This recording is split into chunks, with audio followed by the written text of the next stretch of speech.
Estamos en contacto con Israel, con Ariel Schindberg, que es un cordobés que es periodista y obviamente está radicado allí.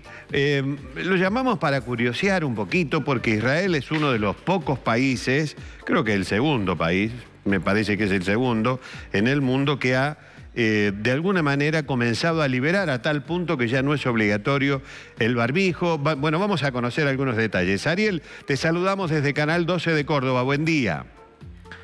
Hola, ¿qué tal, Lagarto? Un placer estar con ustedes. Bueno, el gusto de saludarte. Bueno, contanos un poco, estamos curiosos, ansiosos por conocer cómo es esta nueva realidad, si vale la pena denominarla así, que están viviendo ustedes allí en Israel.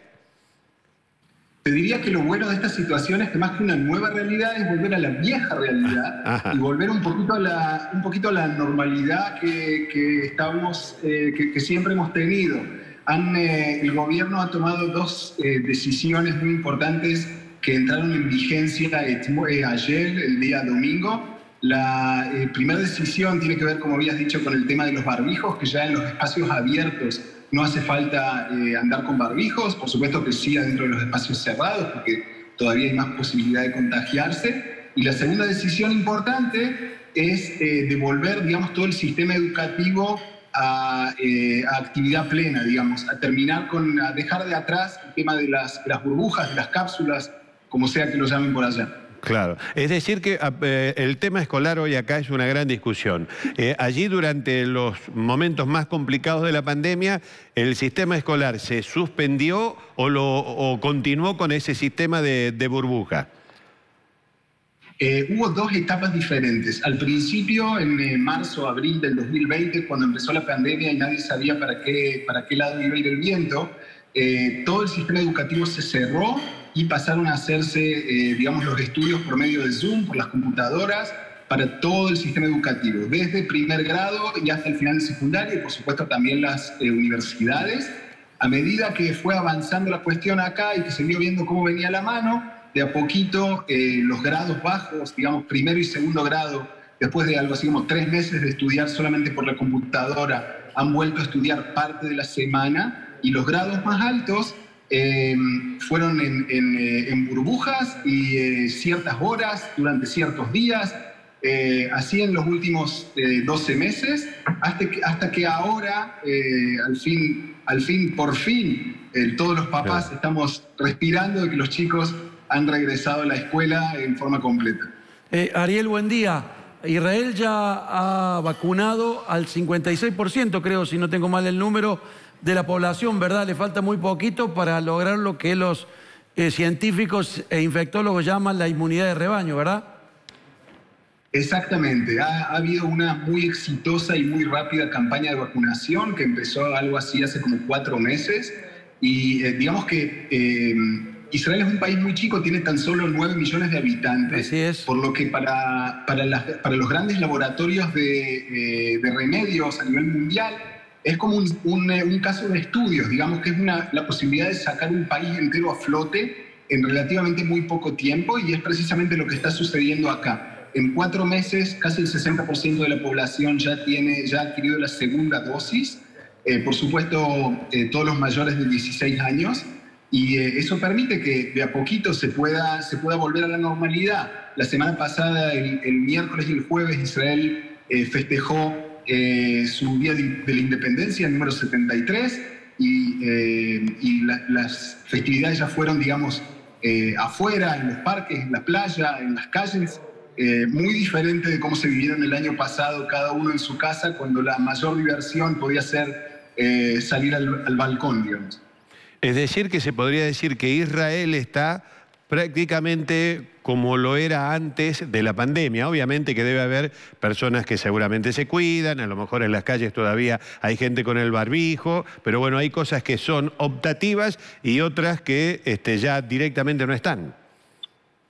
Así es, hemos vuelto a la normalidad, pero todavía hay muchas limitaciones, tanto en el día a día como en las cosas que son más de muchas cantidades de gente, como por ejemplo todo lo que tiene que ver con los deportes y los estadios y el teatro y los recitales. En eso hay muchas limitaciones. Solamente hace tan solo 3 o 4 semanas han empezado a haber partidos de fútbol, partidos de básquet, en las que digamos que las limitaciones hacen que los estadios puedan recibir solamente el 10% de la cantidad de butacas que tienen. Por ejemplo, si el estadio tiene 30.000 personas, tan solo 3.000 personas pueden ir a un partido. Con los teatros hay una política parecida. Y para que se den una idea, en los restaurantes se han abierto tan solo hace un mes, después de estar cerrados casi un año, y solo ahora la gente puede volver a los restaurantes. La gente, cada lugar chequea si uno tiene puestas las vacunas y solo de esa manera permite que la persona se siente adentro del restaurante y si no se sienta afuera o puede hacer delivery. Pero de a poquito la sensación en la calle es que se va volviendo a la normalidad. Ahora estoy hablando con ustedes desde la redacción del diario donde trabajo. De a poquito también nosotros estamos volviendo a la normalidad, la gente está volviendo a la mesa de noticias, bastante parecido al punto en el que estábamos un año atrás. Ariel, ¿Israel vacunó solamente con Pfizer o también utilizó otra vacuna de algún otro lugar del mundo? Al principio Israel hizo convenios también con Pfizer y también con Moderna, pero cuando empezó la vacunación con Pfizer, continuó con Pfizer y al final las vacunas de Moderna nunca se han usado.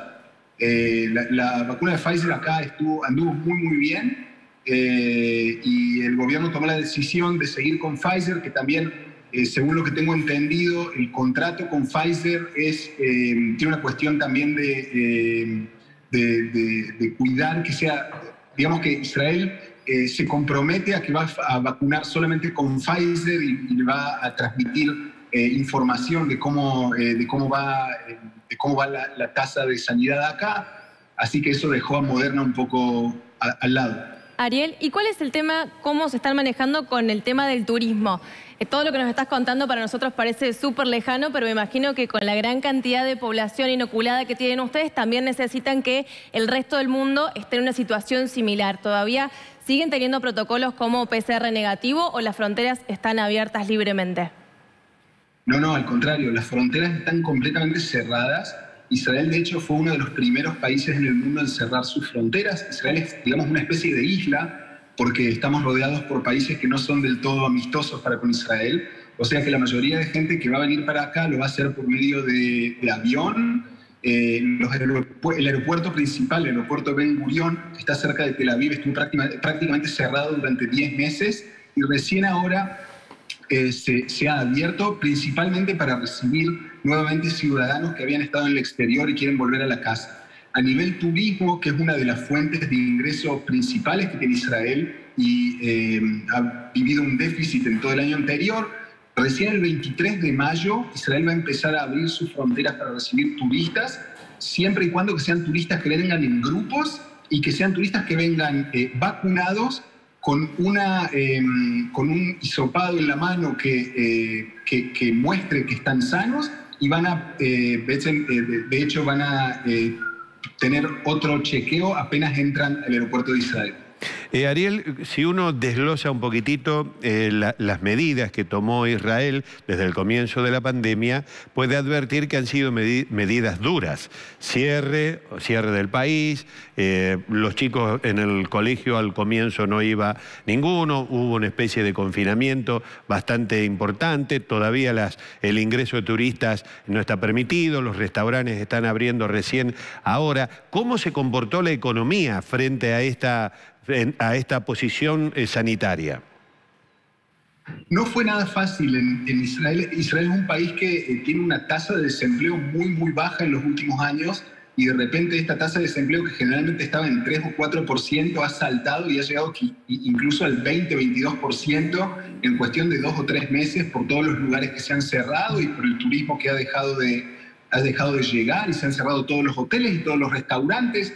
De hecho, ha quedado muchísima gente desempleada. De a poco, ahora que el mercado se está abriendo, esta tasa de desempleo está bajando nuevamente y es bastante interesante ver cómo, digamos, la industria vuelve a trabajar tan rápidamente y esta tasa baja también rápidamente. Hoy en día, si hemos llegado a una tasa de desempleo de casi el 22% hace cosa de 6 meses, Hoy en día estamos alrededor del 10% solamente, que para Israel todavía es alto, muy alto, pero es mucho mejor que la situación hace un medio año atrás. El Estado ha estado, valga la redundancia, presente en la asistencia a aquellos sectores más afectados económicamente.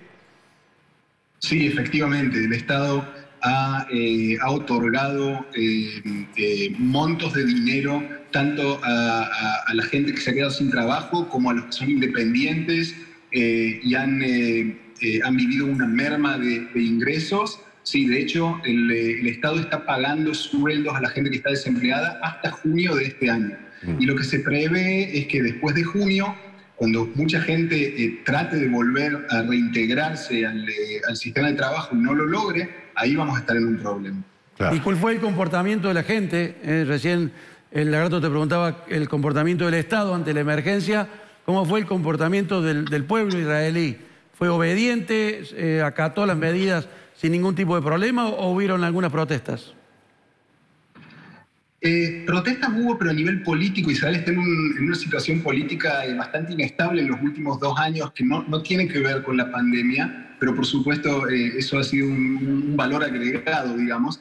El ciudadano israelí no es muy de respetar, pero digamos que se ha vivido de acuerdo a la situación que había afuera. Digamos que al principio, cuando no se entendía del todo cómo funcionaba la pandemia y cómo se podía contagiar, digamos que el primer cierre con limitaciones muy estrictas que hubo de mediados de marzo a mediados de abril, mayo del año pasado, realmente no se veía un alma en la calle. La gente lo ha respetado muchísimo, se quedaba en la casa, trataba realmente de cuidarse a medida que se fue viendo cuáles eran realmente los peligros. Por supuesto que la gente también fue liberando un poquito la soga, como quien dice. Bueno, Ariel, te agradezco infinitamente tu colaboración y tu aporte, que ha sido realmente muy ilustrativo de lo que están viviendo allí. Es un país que va un poquito adelante de todos nosotros y de muchos otros con este gran paso que han dado, ¿no? Es una especie de liberación y de atadura, me imagino, que se sentirán todos más cómodos con un enrejado menos delante de los ojos como nos sentimos nosotros, ¿no? Te agradezco mucho y te mandamos un fuerte abrazo desde aquí. Hasta pronto, gracias por invitarme. Bueno, hasta luego, hasta luego. Bueno, ahí estaba Israel, ¿no? Bueno, es un tema interesante para discutir. Tuvieron medidas duras. Sí, claro. muy duras, sí. Claro, hay un Estado con respaldo. Claro. Un Estado con espaldas. Que es lo que no teníamos nosotros acá. Pero las medidas han sido duras. Sí, sí. Todavía no han abierto. Los restaurantes que nosotros acá estamos peleando porque la gente no cuida esa libertad, allá están cerrados.